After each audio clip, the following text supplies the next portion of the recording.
Hello friends, welcome to Nikhil's Biology. Myself Nikhil, na class 11th and 12th ka biology solitara NEET exam oda preparation kaga. So இன்னைக்கு பாத்தீங்கன்னா உங்க எல்லாருக்குமே ஒரு புது surprise னு சொல்லலாம். நான் இதுக்கு அப்புறம் இந்த சேனல்ல பாத்தீங்கன்னா உங்களுக்கு physics சொல்லி தரலாம் டிசைட் பண்ணிருக்கேன். So physics வந்து ரொம்பவே சிம்பிளான சப்ஜெக்ட் and it's பாத்தீங்கன்னா நிறைய பேர் அத காம்ப்ளிகேட்டடா எடுத்துக்கறாங்க. First நீங்க physics னு எடுத்த உடனே பாத்தீங்கன்னா class 11th physics நம்ம கம்ப்ளீட் பண்ண போறோம். Class 11th physics ல பாத்தீங்கன்னா starting the physical world irukku, motion in 1D, motion in 2D varudhu, adukapra rotational dynamics and mechanical physics la pathina mechanical properties of solids, mechanical properties of fluids. Indha mari rombave interesting ana chapters irukku and other chapters pathina work, energy and power, friction, Newton's laws of motion. Idellame actually pathina rombave important ana chapters and even gravitation chapter is very interesting. So இது எல்லாமே நம்ம இந்த லெக்சர்ஸ்ல இனிமேல் cover பண்ணலாம். I hope you will support me. இன்னைக்கு பாத்தீங்கன்னா நம்ம motion in 1D பத்தி பார்க்க போறோம். So இது நம்ம கைனமேட்டிக்ஸ் னு நம்ம சொல்வோம். இந்த motion in 1D இன்னில இருந்து நம்ம ஸ்டார்ட் பண்ணலாம். Motion in 1D. What do you think motion in 1D? Motion னா first of all particle ஒரு random forceலியோ ஒரு velocityலியோ இருக்கும்போது தான் particle வந்து motion-ஐ exhibit பண்ணும். Just like that particle inga irundhuchina adu nama rest la irukku nu solvom, but when it is moving appada motion vandu nammala observe panna mudiyum. So first motion in one dimension edutha odne idla nama direct theory based ka enter aagalam. Theories la first nama idla padikka poradhu enna nu pathina distance. In the one dimension neenga eppadi yosiknona நம்ம வந்து சரவுண்டடா இருக்க 3 டைமென்ஷன்ல. So coordinates பாத்தீங்கன்னா இந்த மாதிரி இருக்கும். இது z, இது x and இது y axis and இத நம்ம ரெப்ரசன்ட் பண்ற g cap, i cap and k cap. So இந்த மாதிரி நம்ம ரெப்ரசன்ட் பண்ணுவோம் 3D ல இருந்துச்சுனா. பட் இந்த மோஷன் இன் 1D ல பாத்தீங்கன்னா இந்த z காம்போனன்ட்டா இருக்கட்டும் y காம்போனன்ட்டா இருக்கட்டும் இந்த ரெண்டு காம்போனன்ட்ஸ்மே இருக்காது. Just y component or x component. பாத்தீங்கன்னா இதுல objects எப்படி travel ஆகும்னு பாத்தீங்கன்னா இந்த சாப்டர்ல either they move in straight line, so x axis ல மூவ் ஆகும் or negative x axis, that depends completely on the object. next பாத்தீங்கன்னா ஒரு ஆப்ஜெக்ட்டை நீங்க மேல த்ரோ பண்ணீங்கன்னா upward போகுது, so அது வந்து y direction நம்ம கன்சிடர் பண்ணுவோம், y axis x axis. so one dimension பாத்தீங்கன்னா just one dimension மட்டும் தான் நம்ம கன்சிடர் பண்ண போறோம். x and y ரெண்டையும் கன்சிடர் பண்ண கூடாது. at a particular time just one axis மட்டும் தான் நம்ம வந்து கன்சிடர் பண்ணோம். இப்போ distance எடுத்துக்கிட்டீங்கன்னா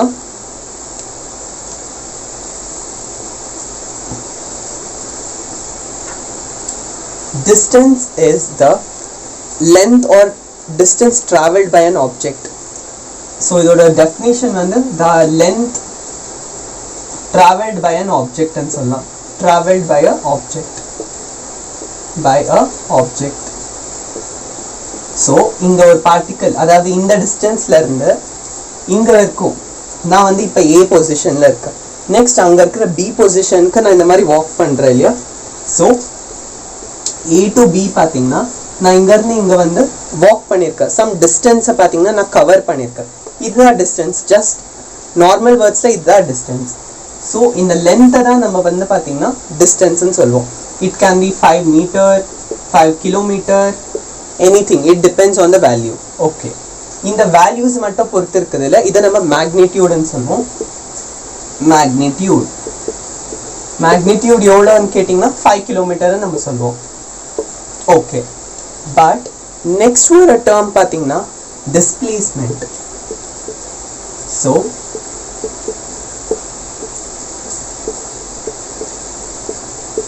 displacement is very interesting. இங்க வந்து ஒரு பிளேஸ்ல நான் இங்க இருக்கேன். சோ நான் இங்க பிரசன்ட்டா இருக்கேன். நான் வந்து இந்த B என்ற பொசிஷனுக்கு வந்து போணும். சோ இமேஜின் இது வந்து கர்நாடகா, இது வந்து தமிழ்நாடு. சோ இதோட ரூட் வந்து இந்த மாதிரி இருக்கு. பட் ரூட் இந்த மாதிரி ஸ்ட்ரைட்டா இருக்குமா? ஆப்வியஸா ரூட் வந்து இந்த மாதிரி தான் இருக்கும். but the shortest distance between initial point and final point is called displacement. அதாவது straight line வரைஞ்சீங்கன்னா அது எப்பவுமே shortest distance-ஆ இருக்கும். அந்த distance தான் பாத்தீங்கன்னா நம்ம displacement ன்னு சொல்வோம். and இதுல ரொம்பவே இம்பார்ட்டன்ட்டான விஷயம் என்னன்னு பாத்தீங்கன்னா கர்நாடகா வந்து சவுத்தில் இருக்கு இல்லையா, அதுக்கப்புறம் தமிழ்நாடு இருக்கு. So we are mentioning north east west south இல்லையா. ஸோ இதை ஈஸ்ட் டைரெக்ஷன் வந்து நம்ம மென்ஷன் பண்ணோம். ஈஸ்ட் டைரெக்ஷனில் நம்ம ட்ராவல் ஆகிட்டு இருக்கோம்னு மென்ஷன் பண்ணுறோம். ஸோ இங்கே 5 கிலோமீட்டர் ஈஸ்ட் டைரெக்ஷன். ஸோ இங்கே பார்த்தீங்கன்னா டைரெக்ஷன் வந்து ரொம்பவே இம்பார்ட்டண்ட்டான ரோல் ப்ளே பண்ணுது.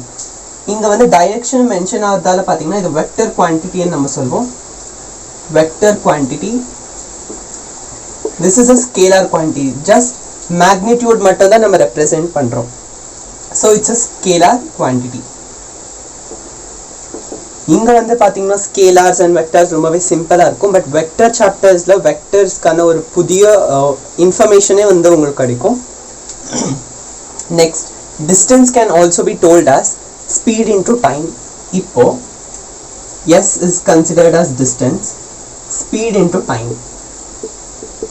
டிஸ்டன்ஸை நம்ம மெஷர் பண்ணோன்னா இந்த ஃபார்முலாவை யூஸ் பண்ணோம், where speed is constant. Speed கான்ஸ்டண்ட்டாக இருந்தால் தான் நம்மளால் அதை மெஷர் வந்து பண்ண முடியும். ஸோ பார்த்தீங்கன்னா ஸ்பீட் இன்டூ டைம், இவ்வளோ ஸ்பீடில் இவ்வளோ டைமில் நான் இவ்வளோ டிஸ்டன்ஸை ட்ராவல் பண்ணியிருக்கேன்னு தான் நம்மளால் சொல்ல முடியும். So distance is represented as speed into time. So displacement is it's the shortest distance between initial point to final point. So எந்த ரூட்டில் வேணாலும் நீங்கள் ட்ராவல் ஆகலாம். பட் ஷார்ட்டஸ்ட் டிஸ்டன்ஸ் பார்த்தீங்கன்னா இதுதான். இன்னொன்று பார்த்தீங்கன்னா இப்படி கூட நம்ம ட்ராவல் ஆகலாம். பட் இது வந்து ஷார்ட்டஸ்ட் டிஸ்டன்ஸ் கிடையாது. ஸோ எது ஷார்ட்டஸ்ட் டிஸ்டன்ஸோ அதுதான் டிஸ்பிளேஸ்மெண்ட். இப்போ நம்ம ஸ்பீட் பற்றி பார்க்கலாம். Speed,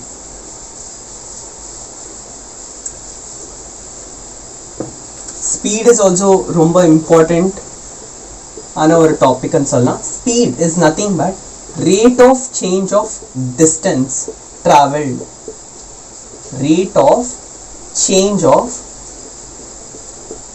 distance traveled is called speed. 5 minutesல இவ்வளோ மீட்டர்ஸை நான் கவர் அப் பண்ணுறேன், அது வந்து ஒரு ஸ்பீட். அதே 5 minutesல நான் அதை விட அதிகமான டிஸ்டன்ஸை கவர் பண்ணுறேன். So rate of change of distance, எவ்வளோ டிஸ்டன்ஸை எவ்வளோ டைமில் கவர் பண்ணுறோமோ அதுதான் நம்ம ஸ்பீடுன்னு சொல்லுவோம். So speed is equals to distance upon time. ஸ்பீடோட மீனிங் பார்த்தீங்கன்னா இவ்வளோ டைமில் எவ்வளோ டிஸ்டன்ஸை கவர் அப் பண்ணியிருக்குமோ அதுதான் speed. I hope you are understanding these concepts. இதெல்லாமே ரொம்பவே இம்பார்ட்டண்ட்டான concepts. Next, speed is also a scalar quantity. Because இதில் பார்த்தீங்கன்னா நம்ம டைரெக்ஷனை ஸ்பெசிஃபை பண்ணுறதில்ல. So it's a scalar quantity.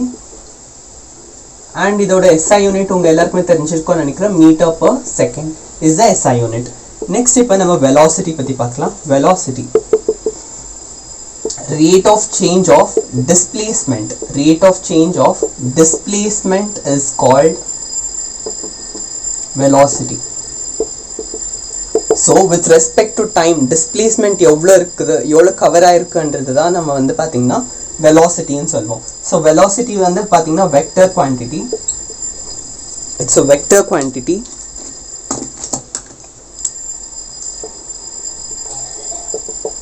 And இதோட SI யூனிட் பார்த்தீங்கன்னா metre per second. So as simple as it is. Next வந்து இதில் இம்பார்ட்டண்ட்டான கான்செப்ட் வந்து இருக்குது. ஸ்பீட் அண்ட் வெலாசிட்டி பற்றி நம்ம தெரிஞ்சுக்கணும் இருக்குது. நெக்ஸ்ட் நம்ம தெரிஞ்சுக்க வேண்டிய விஷயம் என்னன்னு பார்த்தீங்கன்னா what is average speed and average velocity. So average speed is simple, total distance upon total time.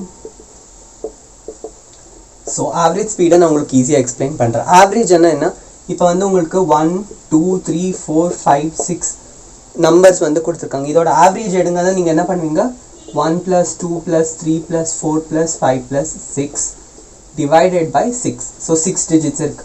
So இதை ஆட் பண்ணி நீங்கள் வேல்யூவை தான் ஆவரேஜ்னு சொல்லுவோம்.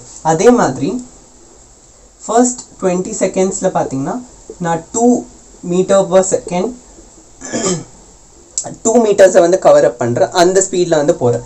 நெக்ஸ்ட் பார்த்தீங்கன்னா 5 மீட்டர் பர் செகண்ட்க்கு என்னோட ஸ்பீட் வந்து இன்க்ரீஸ் ஆகுது. நெக்ஸ்ட் பார்த்தீங்கன்னா 10 மீட்டர் பர் செகண்ட்ன்ற ஸ்பீடில் நான் வந்து காரை ட்ராவல் பண்ணுறேன். அதுக்கப்புறமா 20 மீட்டர் பர் செகண்ட் ட்ராவல் பண்ணுறேன். ஓகே, இப்போ டிஃப்ரெண்ட் வேல்யூஸ் இருக்குது. அப்போ உங்ககிட்ட யாருன்னா கொஸ்டின் கேட்டால் நீ எவ்வளோ ஸ்பீடில் ட்ராவல் பண்ணுன்னு கேட்டால் நீங்கள் 2ன்னு சொல்வீங்களா, 5ன்னு சொல்வீங்களா, 10ன்னு சொல்வீங்களா, இல்லை 20ன்னு சொல்வீங்களா? இதை சார்ட் அவுட் பண்ணுறதுக்கு தான் ஆவரேஜ் ஸ்பீட் எடுப்போம்.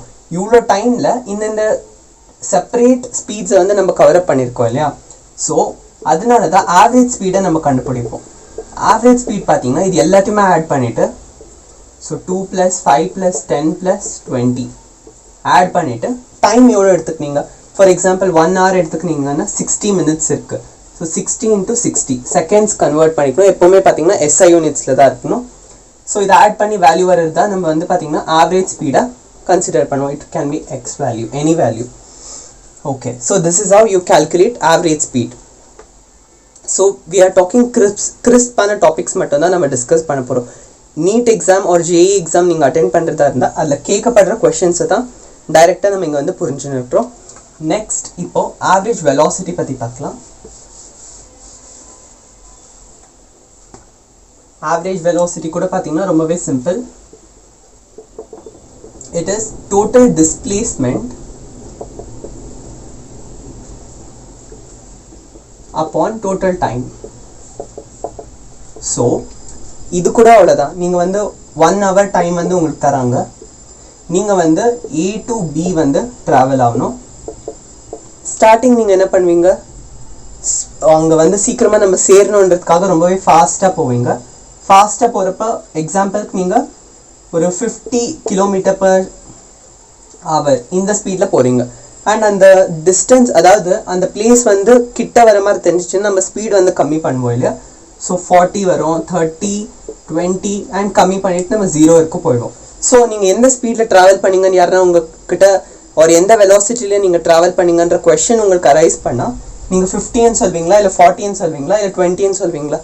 அதனால தான் இந்த இடத்துல நம்ம ஆவரேஜ் வெலாசிட்டியை மென்ஷன் பண்ணுவோம்.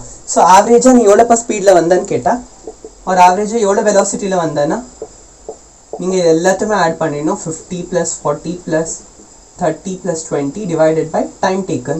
ஸோ டைம் 1 hourன்னு கொடுத்துருக்கோம் இல்லையா? 60 × 60, 60 minutes × 60 seconds. So this is how you have to solve the problems. ஃபிசிக்ஸில் ஒரு certain phenomenas or certain process வந்து நடந்துகிட்ருக்கோம். ஸோ இங்கே டிஸ்பிளேஸ்மெண்ட் வந்து நடந்துகிட்ருக்கு. இதை சால்வ் பண்ணுறதுக்கு நம்ம மேத்ஸோட ஹெல்ப்பை வந்து எடுத்துப்போம். அதே மாதிரி தான் ஆவரேஜ் வெலாசிட்டியாக இருக்கட்டும், இங்கே வந்து நம்ம ஆவரேஜ் எடுப்போம் இல்லையா மேத்ஸில், அந்த கான்செப்டை இங்கே யூஸ் பண்ணிக்கிறோம். ஐ ஹோப் இந்த கான்செப்ட்ஸ் உங்களுக்கு புரியுதுன்னு நினைக்கிறேன். Next we'll solve some questions. So displacement and டிஸ்டன்ஸில் கன்ஃபியூஷன் இருக்கும் இல்லையா நிறைய பேருக்கு. இப்போ ஒரு 2 questions நம்ம சால்வ் பண்ணலாம். ஓகே, சர்க்குலர் பாத் இருக்குது. ரேடியஸ் வந்து பார்த்தீங்கன்னா R. அந்த கொஷனை நான் இங்கே நோட் பண்ணிக்கிறேன். ஓகே, ஸோ இது வந்து A, இது வந்து B. இந்த பர்சன் பார்த்தீங்கன்னா ஏலேருந்து பிக்கு ட்ராவல் பண்ணியிருக்கிறாங்க. டிஸ்டன்ஸ் எவ்வளோன்னு கேட்டால் நீங்கள் என்ன சொல்லணும்? Distance, what is the distance? Distance கேட்டிங்கன்னா இந்த ஆர்க்கோட லென்த் நம்மளுக்கு தெரியணும். அதனால நம்ம இப்படி ஜாயின் பண்ணிக்கலாம். இதுவுமே R, இதுவும் R. we know formula called S is equals to R theta. Distance is equals to radius into theta. Arc length, S வந்து இங்கே பார்த்தீங்கன்னா என்னன்னு பார்த்தீங்கன்னா arc length. So arc length நான் Sன்னு கன்சிடர் பண்ணுறேன். இங்கே வந்து ஒரு ஆங்கிள் வந்து ஃபார்ம் பண்ணுது. ஸோ A and Bக்கு நடுவில் பார்த்தீங்கன்னா ஒரு ஆங்கிள் வந்து ஃபார்ம் ஆகிருக்கு. ஸோ இந்த R வந்துட்டு ஒரு 10 மீட்டர்ஸ்ன்னு வச்சுக்கலாம். அண்ட் தீட்டா வந்து அரௌண்ட் 120 டிகிரி நீங்கள் கன்சிடர் பண்ணிங்கன்னா டிஸ்டன்ஸ் எவ்வளோ ட்ராவல் பண்ணிச்சுன்னு பார்த்தீங்கன்னா 10 into theta is பார்த்தீங்கன்னா 120 டிகிரி. ஸோ தீட்டாவோட வேல்யூவை நம்ம சப்ஸ்டிடியூட் பண்ணுறோம். So 10 into 120, 1200. Simple. And this is how we have to solve the concepts. Next, for example, இதில் displacement என்னன்னு கேட்டால் நம்ம என்ன சொல்கிறோம்? ஸோ டிஸ்பிளேஸ்மெண்ட் வரும்போது தான் பார்த்தீங்கன்னா நீங்கள் எல்லாருமே கன்ஃபியூஸ்ட் ஆவீங்க. டிஸ்பிளேஸ்மெண்ட்னா ஸ்ட்ரெயிட் லைன். இதை நீங்கள் ஞாபகம் வச்சுக்கினீங்கன்னா ஏலேருந்து பிக்கு ஸ்ட்ரெயிட் லைனை இழுத்துக்குங்க. ஸோ இந்த ட்ரையாங்கிளை மட்டும் கன்சிடர் பண்ணிங்கன்னா, ஸோ இங்கே வந்து தீட்டா ஃபார்ம் பண்ணியிருக்கு. இங்கே வந்து நம்ம கன்ஸ்ட்ரக்ஷன் பண்ணிக்குவோம் இந்த மாதிரி. ஸோ இது பார்த்தீங்கன்னா இங்கேயும் ஆர் இருக்குது R and R R equal. So இது வந்து ஒரு isosceles triangle. So isosceles triangle நடுவில் ஒரு லைன் பைசெக்டரை நம்ம இழுத்தா it forms 90 degrees. So 90 degrees வந்து இங்கே ஃபார்ம் பண்ணு. இந்த டிஸ்டன்ஸை வந்து எக்ஸ்ன்னு கன்சிடர் பண்ணலாம், இதையும் எக்ஸ்ன்னு கன்சிடர் பண்ணலாம். ஸோ டோட்டல் டிஸ்பிளேஸ்மெண்ட் எவ்வளோன்னு பார்த்தீங்கன்னா 2x. ஓகே, இப்போ இந்த ஒரு ட்ரையாங்கிளை மட்டும் நம்ம கன்சிடர் பண்ணி இங்கே வந்து 90 degree இருக்குது. ஓகே, இங்கே வந்து ஆர் இருக்குது, இங்கே வந்து எக்ஸ் இருக்குது. ஸோ இந்த வேல்யூ கண்டுபிடிக்கிறதுக்கு இங்கே வந்து 2 theta இல்லையா, இது வந்து இங்கே தீட்டா இருக்கிறதால இது பார்த்தீங்கன்னா theta by 2 மாறிடும். So we have considered half of it. So theta by 2. இப்போ sin thetaவை நம்ம எடுத்தா sin theta is equals to opposite upon hypotenuse. So இது theta by 2, ஏன்னா இங்கே நம்ம theta by 2 கன்சிடர் பண்ணியிருக்கோம். So sin theta by 2 is equals to x by r. Next இப்போ x என்னன்னு பார்த்தீங்கன்னா எக்ஸை தான் நம்ம கண்டுபிடிக்கணும் ஆக்சுவலாக. So x is equals to r sine theta by 2. Displacement என்னன்னு பார்த்தீங்கன்னா 2x. டிஸ்பிளேஸ்மெண்ட்டோட வேல்யூ பார்த்தீங்கன்னா எக்ஸ் ப்ளஸ் எக்ஸ் இல்லையா, so 2x. 2r sin theta by 2 is the displacement. So displacement oda value வந்து 2r sin theta by 2. I hope you understood the concepts. So distance பாத்தீங்கன்னா இந்த circular pathல s is equals to r theta. Displacement கேட்டா நம்ம mathematical analysis வந்து இங்க apply பண்ணோம். So mathematical analysis பாத்தீங்கன்னா இந்த ரெண்டு சைடுமே ஈக்குவல் இருக்குன்னா isosceles triangle நம்ம ஃபார்ம் பண்ணி sin theta அதாவது தீட்டாவை யூஸ் பண்ணி நம்ம சைட்ஸை கண்டுபிடிச்சி நம்ம இங்கே வந்து டிஸ்பிளேஸ்மெண்ட்டை கண்டுபிடிச்சோம். So that is how physics வந்து நீங்கள் அனலைஸ் பண்ணி ஒர்க் அவுட் பண்ணும். ஐ ஹோப் இந்த லெக்சர் வந்து உங்களுக்கு ரொம்பவே யூஸ்ஃபுல்லாக இருக்கும்னு நினைக்கிறேன். Thank you so much for supporting me in the previous videos. With this I will end the video. Thank you and subscribe to Nikhil's Biology for more neat